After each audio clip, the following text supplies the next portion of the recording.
Financial नॉलेजबद्दल सांगणार आहे. तर हे आहे असेस्ट आणि लेबिलिटी. असेस्ट म्हणजे अर्न करणे, पैसे कमवणे, आणि लेबिलिटी म्हणजे स्पेंड करणे. ठीक आहे. असेस्ट म्हणजे something that helps you to earn something, म्हणजे तुम्ही पैसे कमवता by investment, stock market, mutual fund. ही आहे लेबिलिटी. लेबिलिटी म्हणजे स्पेंड करणे कुठली पण गोष्ट, something that takes money away. It's called just like a spending food, house rent, necessary things. हे झालं लेबिलिटी आणि asset. If you are spending any money, so learn to ask your self first, why am I spending. पहिले तुम्ही जर spend करत असताल मनी, तर पहिले स्वतःला तुम्ही प्रश्न करा की मी कशासाठी स्पेंड करतोय मनी. And while doing spending, make more money. Example like buy selling something, stock marketing. If म्हणजे जर तुम्ही पैसे स्पेंड करता करता इन्व्हेस्टमेंट पण करा.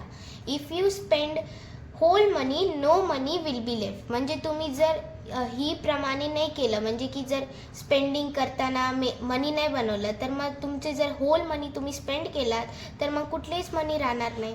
If you are spending, you should think first. म्हणजे जर तुम्ही स्पेंड करतात असाल, तर तुम्ही पहिले डिसिजन बनवा, थिंक करा आणि मग स्पेंड करा. हे झालं आपला फर्स्ट टॉपिक.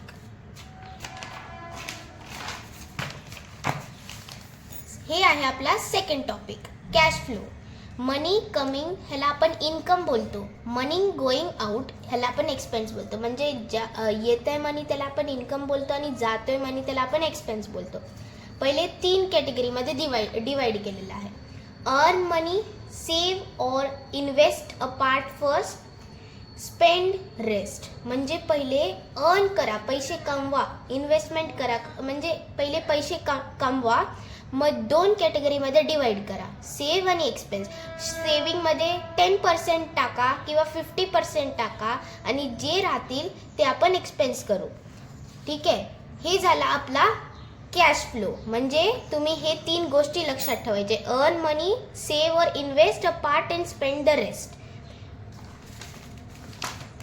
थर्ड टॉपिक आहे ॲक्टिव्ह इन्कम आणि पॅसिव्ह इन्कम. ॲक्टिव्ह इन्कम म्हणजे की active income means you must work to get money. म्हणजे तुम्हाला काम करावं लागतं पैसे घेण्यासाठी, म्हणजे salary, job, teaching.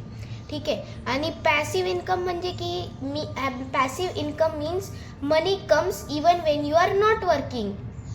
Example like profit from investment, rent from the property. म्हणजे की तुमच्याकडे पैसे येते, तुम्ही काम नाही करताय. कसं? Profit from investment, rent from property. हे झालं तुमचं पॅसिव्ह.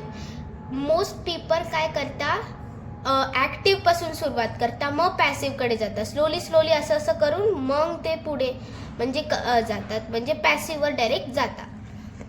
मग नंतर फोर्थ टॉपिक आहे cash flow coordinate. It shows different way people earns. हे ELSBLI. ई म्हणजे एम्प्लॉईज, ॲक्टिव्ह इन्कम सारखंच आहे. म्हणजे ते त्यांना वर्क करावं लागतं पैसे कमवण्यासाठी. मग एस म्हणजे सेल्फ एम्प्लॉईज, म्हणजे स्वतःसाठीच काम करून स्वतःच पैसे कमवतात. Business owner, a person who is the owner of the business, म्हणजे तो ओनर आहे बिझनेसचा किंवा बिल्डिंगचा. हे आय म्हणजे investor, a person who invest to make more money. Invest करतो.